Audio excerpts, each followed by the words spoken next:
Mario Andretti was our first driver here. It was one of the few races that Mario never won. Paul Newman looked like the perfect Hollywood legend.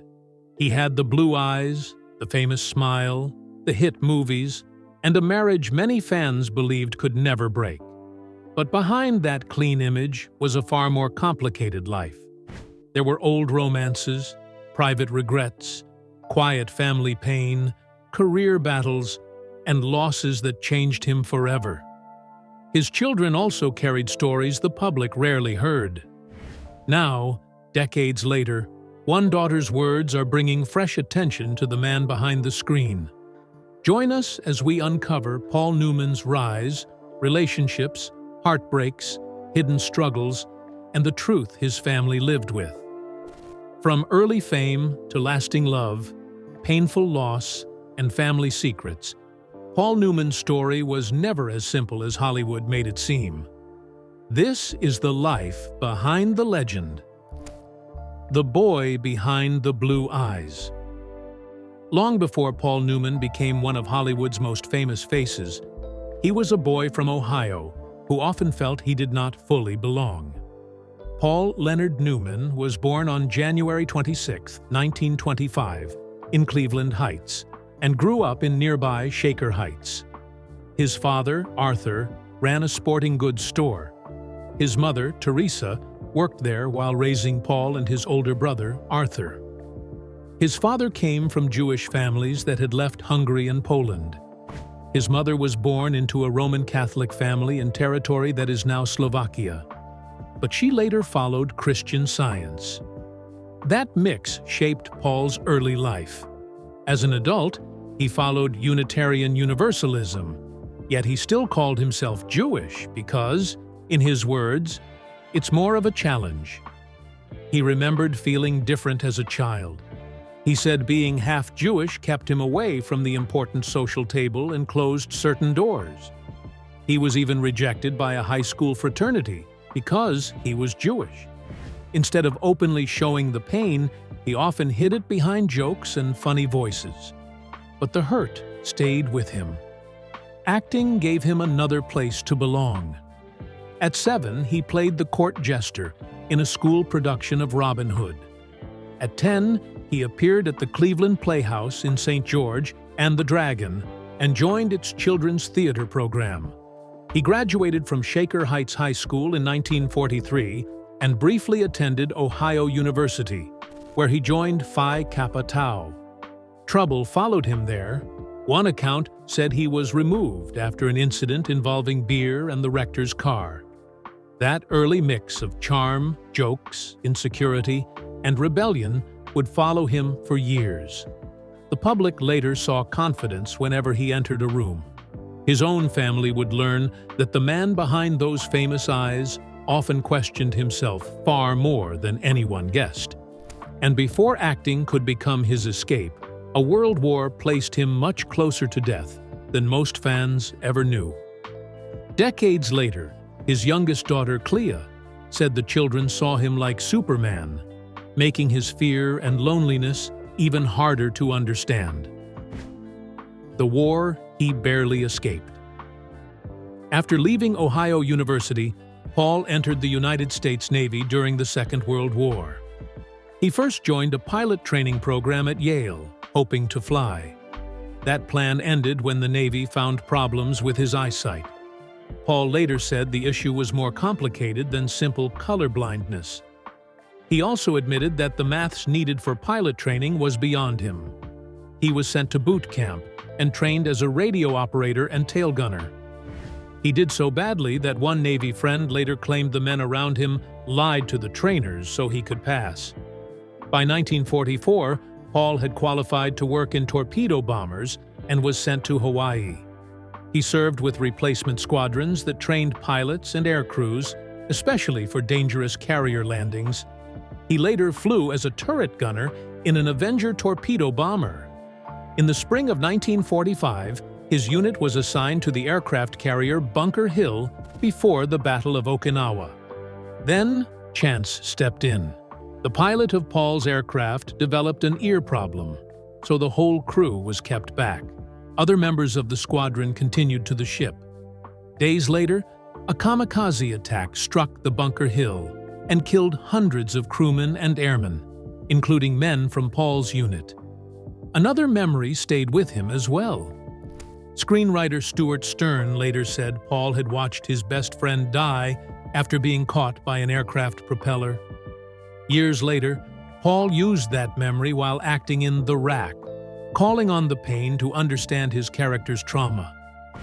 The war did not turn him into the fearless man people later saw on screen. It gave him memories he carried quietly.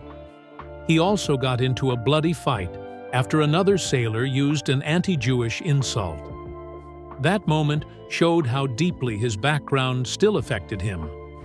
When the war ended, Paul returned home alive, but with a stronger sense that luck could change everything in seconds.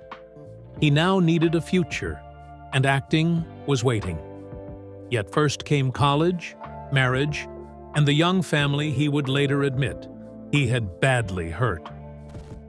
A wife, 3 children, and a dangerous spark. After the war, Paul studied drama and economics at Kenyon College and finished his degree in 1949. He worked with summer theater companies in Wisconsin and Illinois, touring for 3 months and learning his craft through constant practice. That same year, he married Jacqueline Witte. She was an aspiring actress and still in college. Paul was not famous, wealthy, or certain of his future. Their son, Scott, arrived in 1950. Paul then attended the Yale School of Drama, but money became tight, so he left after 1 year. In 1951, he moved to New York with Jackie and settled in the St. George area of Staten Island. He studied under Lee Strasberg at the Actors Studio, where names like Marlon Brando, James Dean, Geraldine Page, Ben Gazzara, and Julie Harris were also developing their skills. Paul later admitted that he felt inside their world, but never truly part of it. His confidence was still weaker than his looks suggested. Work slowly came through television. His first credited role appeared in a 1952 episode of Tales of Tomorrow called Ice from Space. The next year brought the chance that changed both his career and his marriage. He made his Broadway debut in William Inge's Picnic. The production ran for 14 months and helped him support his growing family. Jackie gave birth to their daughter Susan in 1953, followed by Stephanie in 1954. While Jackie stepped back from acting to care for the children, Paul's stage career moved forward. He appeared in The Desperate Hours and found steady work on television. Yet, Picnic had already introduced him to Joanne Woodward, a young understudy with strong ambition. She did not immediately melt over his beauty. She remembered him in a neat suit and thought he looked like an advertisement for an ice cream soda. Paul, however, was impressed by her independence. He was married and had a small child when they met, so the attraction had serious limits. For a while, he even introduced Joanne to another man. Still, their careers kept pulling them into the same circles, and the distance became harder to keep. Luck, love, and a painful choice. Paul's rise was not easy. In 1954, he tested with James Dean for East of Eden. Dean won the role of Cal, while Paul lost the part of Aaron to Richard Davalos. His first Hollywood film, The Silver Chalice, also arrived that year and failed badly. Paul disliked it so much that he later mocked the picture. He then replaced Dean in a television version of Our Town and later took over another role linked to him in Hemingway's The Battler. After Dean died, Paul stepped into the boxer role once planned for him in Somebody Up There Likes Me. The 1956 film became Paul's breakthrough. He admitted luck played a part, though half of him believed he would have succeeded anyway. The painful failure was behind him, and a new career had begun. Audiences noticed his force, his face, and the pain underneath his performance. He followed it with The Rack, Until They Sail, and The Helen Morgan Story. But as his career improved, his home life started breaking apart. Paul and Joanne kept meeting through work and social circles. He finally told Jackie that he loved Joanne and moved out, though Jackie did not immediately agree to a divorce. Paul later described his behavior during that period as brutal in my detachment from my family. In his memoir, he admitted that he did not properly explain the separation to Scott, Susan, and Stephanie. He said what he did just didn't have any class. That honesty matters because his daughters would later speak about the gap between the polished public legend and the father who carried guilt. When Paul and Joanne reunited for the long, hot summer in 1957, they no longer hid their romance from the people around them. Jackie finally agreed to end the marriage. Paul and Joanne married in Las Vegas in January 1958. The love story that Hollywood later treated like a fairy tale began with another woman giving up the life she had built beside him. And just as Paul entered his most successful years, the cost of that choice was already following the entire family. The marriage Hollywood could not stop watching. The year 1958 remade Paul Newman's public life. The long, hot summer paired him with Joanne and won him Best Actor at the Cannes Film Festival. Cat on a Hot Tin Roof, opposite Elizabeth Taylor, became a major hit and brought his first Academy Award nomination.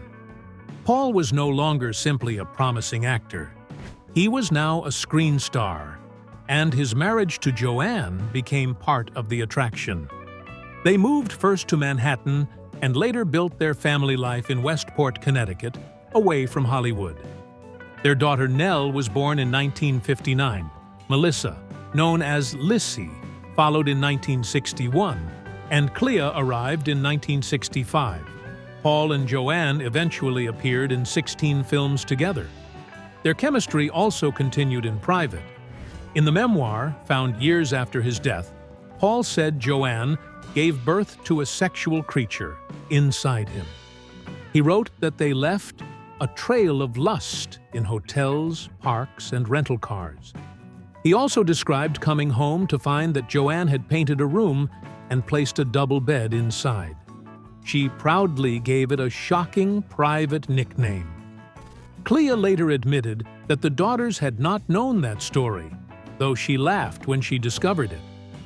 She said the passion between her parents was never hidden. Their bedroom even had 2 doors that locked from the inside. Yet the home was not only romance. Joanne had won an Oscar for The Three Faces of Eve just before becoming a mother again, and stepping back from work was difficult. Paul's career kept climbing through The Young Philadelphians, Exodus, From the Terrace, and Paris Blues. In 1961, The Hustler made his talent impossible to dismiss. His fast Eddie Felson was proud, damaged, and hungry, qualities Paul understood well. The film earned praise, awards, and another Oscar nomination. HUD followed in 1963, along with A New Kind of Love beside Joanne. The public saw beauty, success, children, and love. Decades later, Lissy would say there was also a changing vibe of tension at home. The perfect image was becoming powerful, but the truth inside the house was already more complicated than fans knew. Cracks behind the perfect marriage. Through the middle of the 1960s, Paul became known for men who resisted rules but carried deep wounds. He starred in Torn Curtain, Harper, Hombre, and then Cool Hand Luke in 1967. The last film gave him another Oscar nomination and created one of his defining characters. Critic Roger Ebert later saw Luke as the point where Paul's screen heroes stopped trying to please everyone. That idea fit the actor himself. He looked calm, but he disliked being controlled, and often chose the harder path. He also began directing. In 1968, he made Rachel for Joanne after she could not find another director. He had not liked the book at first, Yet he changed his mind for her. They accepted delayed payment to get the film made. It earned 4 Oscar nominations, including Best Picture, and Paul won a Golden Globe for directing. 1 year later, winning introduced him to auto racing, a passion that would soon compete with acting for his attention. Then came Butch Cassidy and the Sundance Kid.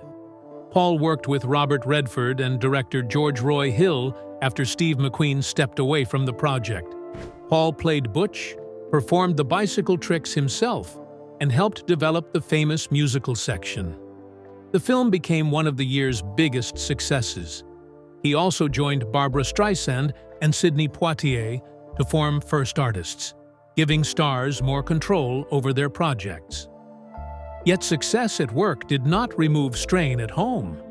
Hollywood's different rules for aging helped Paul remain a romantic lead, while Joanne's opportunities narrowed. Reports about trouble in their marriage grew. In 1969, the couple placed a full-page advertisement in the Los Angeles Times to state their commitment.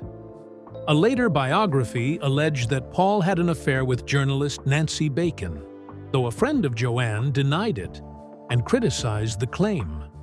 Paul's own memoir spoke more broadly about misdemeanors, betrayals, and difficulties that had evened out over time. His daughters did not call the marriage false. They saw 2 people who kept choosing it, unaware that the family's hardest loss was still waiting just ahead. Racing faster than the pain. The 1970s gave Paul control and brought the loss that never left him. He produced and starred with Joanne in W.U.S.A. in 1970. The film failed with critics and audiences, yet Paul later called it the most important and best film he had made. He directed Sometimes a Great Notion after the original director left during production, even while dealing with a broken ankle. His growing love of racing also led him back to television for the documentary Once Upon a Wheel. Paul said racing gave him a chance to test himself in a way acting could not. He was highly competitive, and the track offered clear results. When weak scripts arrived, he sometimes preferred racing to movies.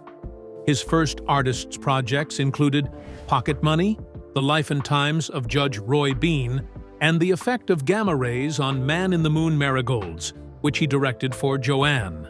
She won at Cannes for her performance. Then Paul reunited with Redford and George Roy Hill for The Sting. The film became a success and won Best Picture. In The Towering Inferno, he shared the screen with Steve McQueen, earned $1 million plus a share of the profits, and insisted on doing his own stunts. Slapshot followed in 1977 and later became a cult favorite. But in November 1978, his son Scott died at 28 after mixing alcohol with medication. Scott had been injured in a motorcycle crash and was taking painkillers. Police treated the overdose as accidental. Paul was crushed. He later said, "I never thought it would be fatal." He wondered whether Scott had felt forced to compete with his famous father and asked if he could have told him that he did not need to be like him. Clea later said Paul rarely spoke about Scott because the pain stayed too raw. Paul blamed himself, asking what he should have changed, including his drinking, risk-taking, and film career. The family's public image could not protect them from this grief. Paul created the Scott Newman Center for Drug Abuse Prevention, but the guilt still followed him into the decade ahead. The Oscar came, but the guilt stayed. Paul entered the 1980s with his career still strong. He directed The Shadow Box in 1980, with his daughter Susan serving as a co-producer. Her work earned major recognition and showed that his children were building careers of their own, even while carrying the Newman name. Paul then appeared in Absence of Malice and earned another Best Actor nomination for The Verdict in 1982. In 1984, he directed and starred in Harry and Son, a story that carried painful echoes after Scott's death. 2 years later, He returned as Fast Eddie Felson in The Color of Money beside Tom Cruise. 25 years after The Hustler, the role finally won him the Academy Award for Best Actor. But the victory did not settle the doubts he carried at home. Paul was later described as a high-functioning alcoholic, and his drinking placed serious strain on the family. Lissy remembered Joanne drawing a hard line. He had to change, or she would leave. Lissy believed Paul listened because he knew Joanne meant it. Their daughters never claimed the marriage was perfect. They said it survived because both parents kept fighting for it, even during the worst periods. Paul continued working with Joanne. He directed her in The Glass Menagerie in 1987, and they appeared together again in Mr. and Mrs. Bridge 3 years later. That same period also brought a legal battle with Universal over unpaid home video revenue. Paul still fought when he believed he was being treated unfairly. At home, however, he was learning to stay present, while charity gave his guilt somewhere useful to go. Why Paul Newman gave millions away. Alongside his 1980s career, Paul's charity work was also growing. In 1982, he and writer A.E. Hotchner created Newman's Own. It began with salad dressing and expanded into pasta sauce, lemonade, popcorn, salsa, pizza, and other foods. The idea was unusual. After taxes, all profits would go to charity.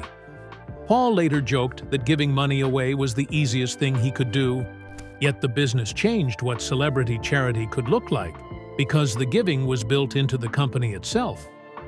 In 1983, he became a major supporter of the Mirror Theater, joining donors such as Dustin Hoffman and Al Pacino.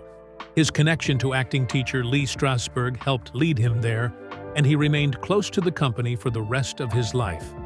Scott's death also pushed his charity work toward children and families living with fear. In 1988, Paul helped create the Hole in the Wall Gang camp in Connecticut for children with serious illnesses. The name came from Butch Cassidy and the Sundance Kid, but the purpose was far from playful branding. It offered sick children a place where illness did not control every moment. That work grew into the Serious Fun Children's Network, a wider family of camps and programs. Clea later became an ambassador for the network, carrying forward work that connected her directly to her father. She said he always wanted to improve the world and was not ready to stop. Paul also helped create a committee encouraging companies to give more, bringing business leaders into the effort. His approach was practical. He did not simply attach his name to causes. He built systems that could continue. At the same time, racing remained his private release. Unlike film work, racing placed him beside professional drivers, where every decision carried real risk. He loved testing himself against 25 other competitors and said the sport demanded discipline, constant focus, skill, courage, and total commitment. Charity demanded patience. Both gave him something fame alone never could. They let him measure himself through action, rather than applause, even while his family knew he was still trying to repair older damage. The star who could not stop time. The 1990s and early 2000s showed that Paul could age on screen without losing attention. In 1994, he appeared in The Hudsucker Proxy, and then earned another Oscar nomination for Nobody's Fool. That same year, Jackie Witta died at 65. She had spent most of her later life away from public attention, leaving few interviews about the years when she had raised 3 children while Paul chased his career. Her quiet absence remained part of the family story. Paul continued choosing roles that allowed more weakness and age. In Road to Perdition in 2002, he played a troubled mob boss and received an Oscar nomination for supporting actor. He returned to Broadway in Our Town in 2003 and earned a Tony nomination. A filmed version also brought him an Emmy nomination. In 2005, Empire Falls gave him both a Golden Globe and an Emmy for supporting actor. Then Cars offered a role that joined acting with his love of racing. He voiced Doc Hudson, a retired race car carrying old pride and hidden hurt. It became his final major feature role. Clea later described her parents as old-fashioned in their affection. She said Paul opened doors for Joanne, held her hand, and kept her laughing. That picture matched a 2002 interview in which Joanne said good looks and sex appeal eventually fade, but laughter remains. Paul quickly added that he kept her laughing. Their playful image was real, even if it was not the whole truth. He once admitted that after a fight, he walked outside, knocked on the front door, and told Joanne he had nowhere else to go. The joke carried something serious. Their marriage lasted because both kept returning. In May 2007, Paul announced his retirement from acting. He said memory, confidence, and invention had begun to fade, so the book felt closed. Still, he recorded narration for documentaries about Dale Earnhardt and meerkats. Even as he stepped away, he did not fully stop working. The man who once feared he did not belong was leaving acting behind, but not the causes that had become his single most important role. The final years behind closed doors. During those years, Paul's charity work kept expanding. In 1999, he gave $250,000 to Catholic Relief Services for refugees from Kosovo. In 2006, he helped create Safe Water Network to improve access to clean water in underserved communities. 1 year later, Kenyon College announced that Paul had donated $10 million for scholarships. He and Joanne had already supported the school's earlier fundraising work. In 2008, he contributed more than $20 million to the Newman's own foundation, and one ranking named him the year's most generous celebrity. He also worked to protect land around Westport, and his estate later gave property to the town for conservation. He never called himself a hero. His private words remained much harder on the man doing the giving. Clea said one of the biggest shocks in the recovered memoir was seeing how severely her father judged himself. That was not the father she remembered from her own adult years. She saw someone who showed up, listened, offered advice, and worked at becoming better. She believed the long interviews for his memoir had acted like therapy. They helped him understand earlier failures and become more present afterward. His care for Joanne remained visible as both grew older. Clea remembered having dinner with them while Paul was receiving treatment. Rain was falling, and she offered to walk them to their car. Paul waved her away, placed his arm around Joanne, held the umbrella over her, and opened the car door, even though he was seriously ill. To Clea, the moment held the pain and beauty of aging together. In January 2008, Paul and Joanne marked 50 years of marriage. Their celebration was quiet. He was fighting cancer, while Joanne was beginning to live with Alzheimer's disease. Paul told the small group around them, "I feel privileged to love that woman." He called being married to her the joy of his life. The line did not erase Jackie, the affair, the drinking, or the tension their daughters remembered. It showed where he had arrived, as illness was preparing to take him from them. The confessions discovered after his death. In May 2008, Paul left plans to direct Of Mice and Men at the Westport Country Playhouse because of his health. Reports said he had lung cancer and was receiving treatment in New York. He smoked heavily before quitting in 1986. On September 26, 2008, he died at his Westport home at 83.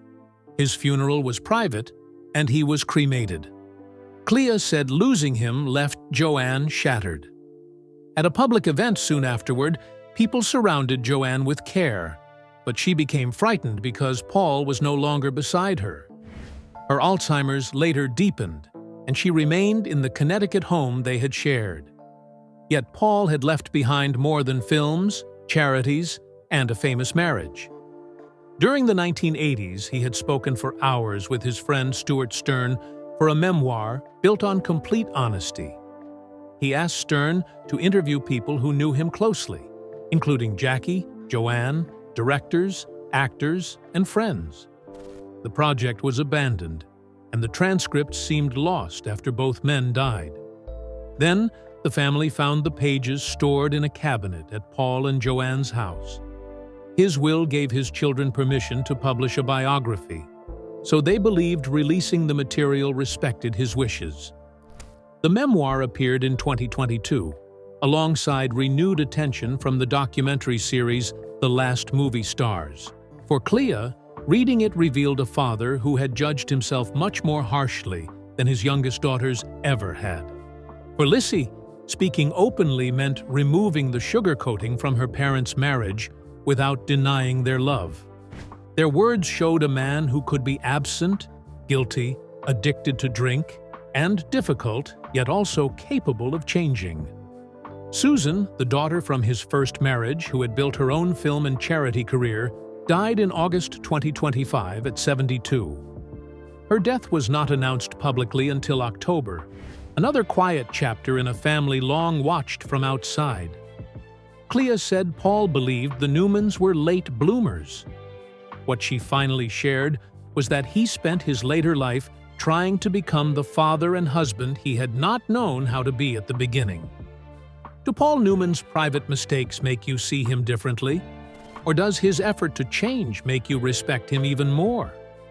And after hearing his daughter's side, do you think Hollywood's perfect marriage image was misleading or simply missing the full story?